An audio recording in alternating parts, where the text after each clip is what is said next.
እናማ ትንሳኤ ሲመጣ ማለት ነው እሁድ ማታ እሁድ ማታ አርብ ማታ ጀምሮ እስከ ቅዳሜ ማለት ነው። ያው ምን ልላችሁ መሰላችሁ? ሰው እነሱም ገነት እንገባለን ብለው ነው ይሄንን የሚሰሩት አይደለም። የገነት ሰዎች ግን እውነት ትክክለኛ ሃይማኖት የሆነ የምትመሩበት እዚች ዓለም ላይ ብዙ ሃይማኖት አለ። ሁሉም የኔ ትክክል ነው የሚለውና ግን እስልምናና ክርስትና ይጋጫል ትሉኛላችሁ። እስልምናና ክርስትና ይጋጫል።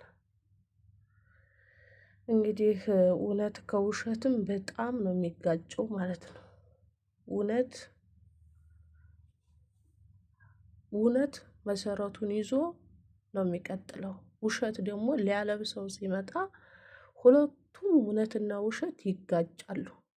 እውነትና ውሸት ከመጋጨታቸውም የተነሳ በቁርአን ውስጥ እንደሚናገረው የሰው ልጅ ውሸትን ውሸት ብሎ ካልሄደ እውነትን እውነት ብሎ ካላጸደቀው ቅንጭላቱን ሊያፈርሱለት እንደሚደራደሩ እኔም አውቃለሁ። ማን ውሸትና እውነት። ስለዚህ እስልምና ከክርስትና ይጋጫል። አንድ ሰው ክርስቲያን የሚሆነው ወንድ ልጅ በ40 ቀን ተጠምቆ ሴት ልጅ በ80 ቀን ተጠምቃ እምነታቸውን ጥለው ወዴት ይሄዳሉ? ቤተሰቦቻቸው ወደሚከተሉት መንገድ። በዚህ ሁኔታ ነው የሚጋጨው እንጂ እንግዲህ ስለ ኢየሱስም ታሪክ ቁርአን እንደሚነግረን ከሆነ ከኢየሱስ በፊትም የነ ያዕቆብ የነ ዘከርያ የነ ይስሐቅ የነ አብርሃም የነ ሙሴ እንደዚሁም ደግሞ ኢየሱስም ራሱ የእስልምና ሃይማኖት እንደሚከተልና እስልምናን እንዳስተማረ በግልጽ የቁርአን አንቀጽ ውስጥ ይናገራል።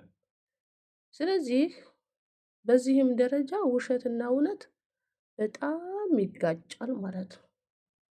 ለምን መንገዱን ለቀው የሄዱት በዚህ መንገዳቸውን ለቀው የሄዱት ተፈጥሯዊ እምነታችሁን ለቃችሁ ስለሄዳችሁ ያን ነገር ሲነግሯችሁ ደግሞ በእርግጥ ይጋጫል ትላላችሁ። አዎ ይጋጫል። ውሸትና እውነት አብረው ስለማይሄዱ ማለት ነው።